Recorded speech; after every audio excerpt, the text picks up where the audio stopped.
আসসালামু আলাইকুম প্রিয় খামারি ভাই ও বন্ধুরা, আপনারা যে যেখান থেকে দেশ কিংবা প্রবাস থেকে কাছে কিংবা দূরে আপনারা যেখান থেকেই আমার এই ভিডিওটি দেখতে পারতেছেন, আমি সবাইকে জানাই আন্তরিক শুভেচ্ছা এবং অভিনন্দন।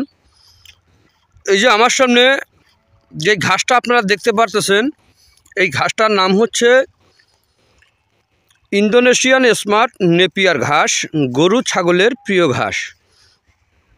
এই ঘাসটা একবার রোপণ করলে কমপক্ষে 5 থেকে 6 বছর পর্যন্ত আপনারা অনায়াসে গরু ছাগলকে এই ঘাসটি খাওয়াতে পারবেন।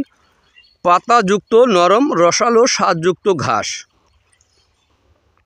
এই ঘাসটা উন্নত জাতের উন্নত মানের ঘাস। ইন্দোনেশিয়ান স্মার্ট নেপিয়ার ঘাসে পাতা অনেক বেশি, এই ঘাস নরম। এই ঘাস একবার রোপণ করলে কমপক্ষে 5 থেকে 6 বছর খাওয়ানো যায়। এই ঘাস খাওয়ালে দুগ্ধতা জাতীয় গাভীর দুধ বেশি হয়ে থাকে অথবা ষাঁড় গরুর মাংস বৃদ্ধি হয়ে থাকে।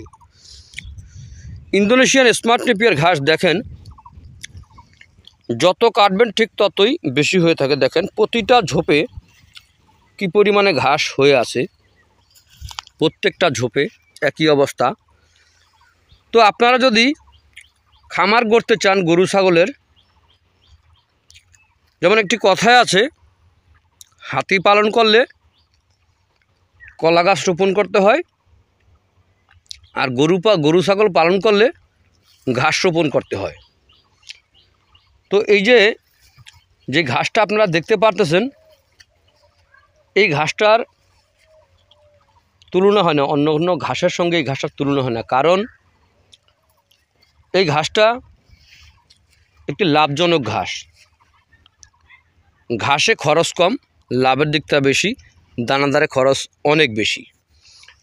তো যদি আপনারা গরু ছাগলের খামার গড়তে চান, তো আমি আশা করব আপনারা সকলে আগে ঘাস চাষ করবেন। তাহলে খুব সহজে আপনার খামারে আপনি সফলতা অর্জন করতে পারবেন, কখনো আপনার খামারে লস হবে না। তো আমাদের কাছে এই ঘাসের পরিপক্ক কাটিং পাবেন আমরা, যেমন আপনার ইন্দোনেশিয়ান স্মার্ট নেপিয়ার ঘাস, জারা ওয়ান হাইব্রিড ঘাস, গুয়াতিমালা, জার্মান হোয়াইট হাইব্রিড অথবা অজানা, তারপরে হচ্ছে আপনার জিঞ্জিবার, তাইওয়ান, সকল প্রকার ঘাসের পরিপক্ক কাটিং আমাদের কাছে পাবেন। তো আপনারা যে যেখান থেকে আমার এই ভিডিওটি দেখতে পারতেছেন, তো আপনারা সকলে ভালো থাকবেন, সুস্থ থাকবেন। আল্লাহ হাফেজ।